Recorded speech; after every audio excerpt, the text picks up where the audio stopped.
All right. So Evan, tell us about yourself. You're a CRE expert and a finance expert. So tell us a little bit about yourself and your background and kind of how you got into the space, and we'll start from there. Yeah, to do that. So I've got about 15 years of investments experience, about half of that in like broader capital markets, wealth management, investment consulting, and then the other half of that in commercial real estate. And that means a lot of different things to people. Uh, to me, it means, I've been in institutional investment management for about eight years on the investor side as well as the investment side. So that's really the two drivers of our business. You need to have investors that drive capital, and then you need to have deals that you invest capital into, right? And they're both unique aspects, and it takes unique skill sets, to make the business go. But today we're here to talk about the investment side, and I've, with regard to that, I've been on the, I would call it portfolio management side in commercial real estate in assets north of $1 billion globally. I've worked for reputable firms that have been backed by some of the largest pension funds in the world, local to the U.S. and other foreign investors and everybody under the sun. And I've actually raised capital globally and invested capital globally throughout the Americas, so South America and the U.S., and participated on the investment side, specifically in multifamily here in Southern California. So underwriting opportunities here and also finding capital to investors to capitalize those deals. That that's dope. Um, so now tell me, so you did work in Latin America and also here. And so as you did that, tell me a little bit about how you were able to get data from the work that was done here to there and what was important about being able to standardize that data and the difference between doing that and standardizing data when you were in more wealth management investment consulting and as you were leading a team here, as you led a team here in terms of like creating entire systems to be able to standardize. Yeah, so it's a really big challenge, and I think that I won't say it, but I probably as challenging of a time as anybody out there trying to get data to be standardized across countries, currencies, product types, multiple JV partners, hundreds of investments, internationally and domestically, and trying to roll all that up into one clean asset management report or quarterly report and financial statements and so forth. It's takes a tremendous amount of efforts, and we and this is a little peek behind the curtain, but we were running a business that was, we had audited fund financials for our investors, and the auditors are coming in and auditing our valuations on investments and our methodologies, but they're U.S. based auditors that don't really know anything about our business in Latin America. And at the end of the day, they're, relying on us to provide them information. And, it wasn't like they provided a lot of value at the end of the day, because they had to rely on us so heavily to provide them that information. So I don't know, that's a little tangential, but that gives you a sense of like how imperfect, I think, behind the curtain. And I don't know, I got to think about if we should share this or not, but how imperfect Yeah, this it's is, okay. the information is that is out there, right? People think that they have like a clean quarterly report and asset management report, and it looks great and it's professional and everything. But the reality is that data is really messy under the hood in our industry, and it's delayed. Trying to get information from our joint venture partners in the region down there. or other vendors for our investments in the U.S. It's all on a delayed basis, and you got to make assumptions and prospective kind of assumptions to come to some valuation, and market-based pricing is difficult because it's in an illiquid market. So I guess what I'm doing right now is highlighting all the inefficiencies in data in the industry. So, maybe we can unpack that and Yeah, I kind that's of forgot what your question was, Trevor, because it was like four questions in I one. know. Maybe we can. That's my that's my special. Is asking a bunch of things because I'm like, okay, let me get it all out so you talk more. So there's one thing when you were talking about how do you show it to audited financials to someone that's stateside when you're doing something further away, and then the next thing you were doing was actually doing the investing yourself. So how did you when you're doing the multifamily strategy, you were in the trenches actually doing stuff on a day-to-day basis, and how did that affect you? In trying to, did you have the time to be able to standardize things the way that you wanted to, even though you knew the data was really necessary for you to be able to have that that would be helpful for you to have later? Yeah, I think that this is a huge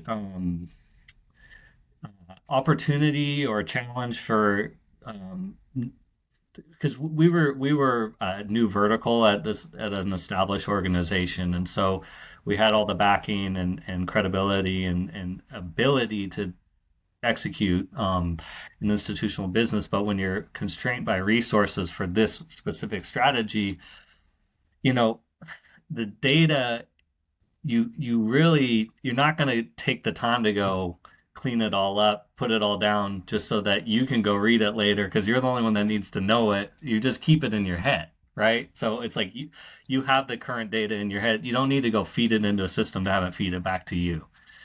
In reality, the most efficient way is to go in and just update the quarterly report, update the financials, on the fly, and it's a very reactive way of going about business, which is not the best way, but it's the most efficient way when you are constrained by resources, you're constrained by processes and efficiencies, and I think that there's a lot of managers out there that probably operate reactively and are in the hand-to-hand combat and have to deal with so many um, micro challenges in real estate. It's like the least passive investment you can make if you're a GP or operator because you are constantly there's something to do because that's how you're adding the value.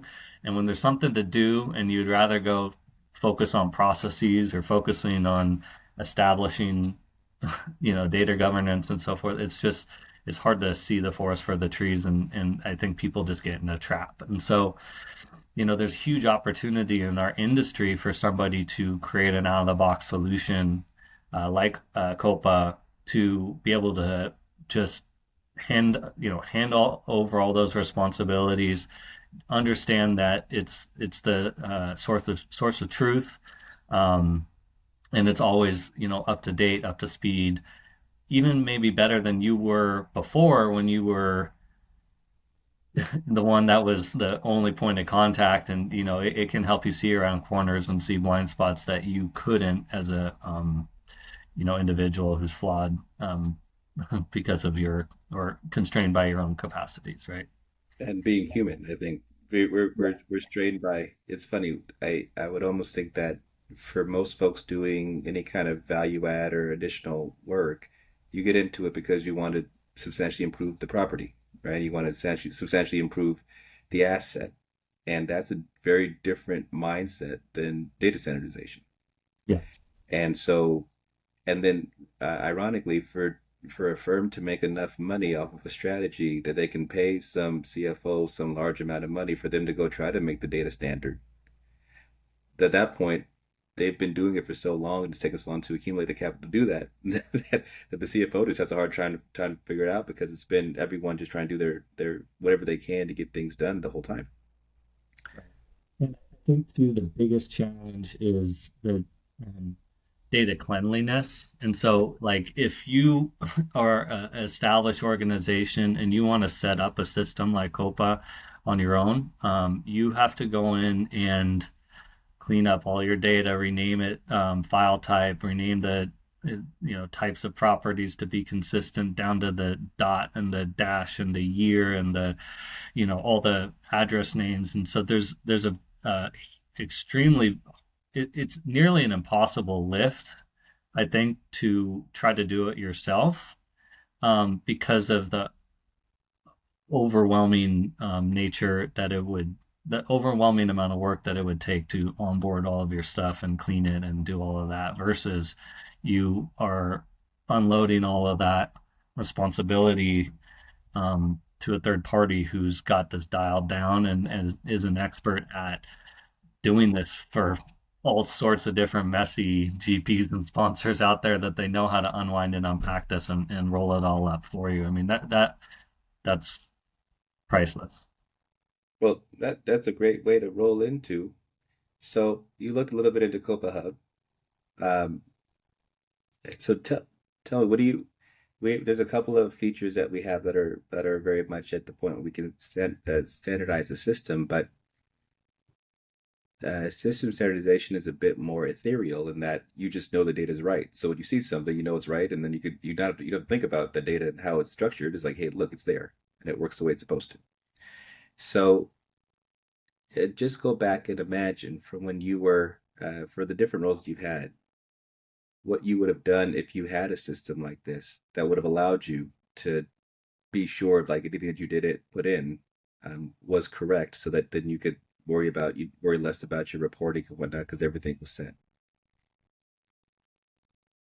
Well, it, the benefits are actually at a few different levels. So, I think that there's the obvious ones about efficiency and productivity, and I can touch on those. I think too, though, from I think an executive committee or executive perspective on having this software in place is like you have hit by the bus risk eliminated. If you have your analyst hit and he knows all the deal details and you're trying to get on a pitch with an investor, and you're relying on this individual to talk about all the information, that's a problem. Or if, they resign and then you got to bring somebody else in who is unfamiliar, they got to get up to speed. To have a system that is timeless and sits there and is open for, you know, everybody to critique and work off of, um, I think that's a really priceless thing for just general scalability and efficiency of an organization. So that's the first. The second is like I touched on before, but just like the productivity of it, as like again, if you're trying to do a potential deal with an investor who, a large investor who has to underwrite the deal themselves. They have their own underwriting model and their own assumptions and their own quirks to the deal, to their underwriting model, and you got your own quirks and you got all the same assumptions, but you're coming out to different numbers and you're spinning your wheels trying to figure out why, and somebody's got a formula issue, but you can't identify it, and then it's just frustrating. And so you don't do the deal because it's just both sides are pissed, upset at what it's like, what a ridiculous thing. Like this is, this could be a multi-million, 10 million, whatever huge deal. And it's just like, uh, there could be issues with it because of just some strange technological like quirk, and then you got to maybe go in and get a completely different partner because of the situation to kind of reconcile it, and just all the time and money and everything wasted, opportunities that are wasted because of the inefficiencies in the underwriting. That's ridiculous. We live in the 21st century now, so that should not be an issue anymore. So, so then tell me, what do you think about if there were that consistency and you were to share data with someone, any other, whether it's a JV partner, a lender, anybody, and they saw everyone had the same source of truth, everyone agreed on what the numbers were. someone might question whether that future number might be different, but like everyone knows exactly what the deal is today. What would that do in terms of making for more cooperation and consistency and getting more deals done?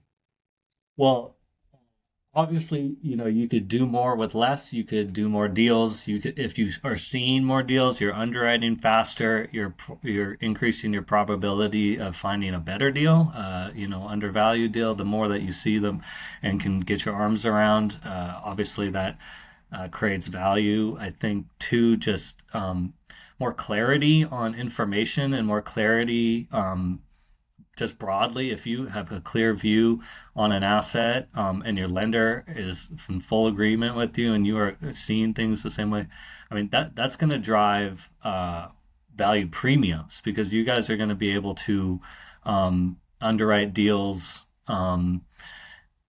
There's less uncertainty in deals going in if you've got more understanding about them. Period. So there's more certainty increases value, more repetition increases liquidity, which increases value. I think just in general, if you're operating, um, with a system like this, you're generating value for your investments in various ways.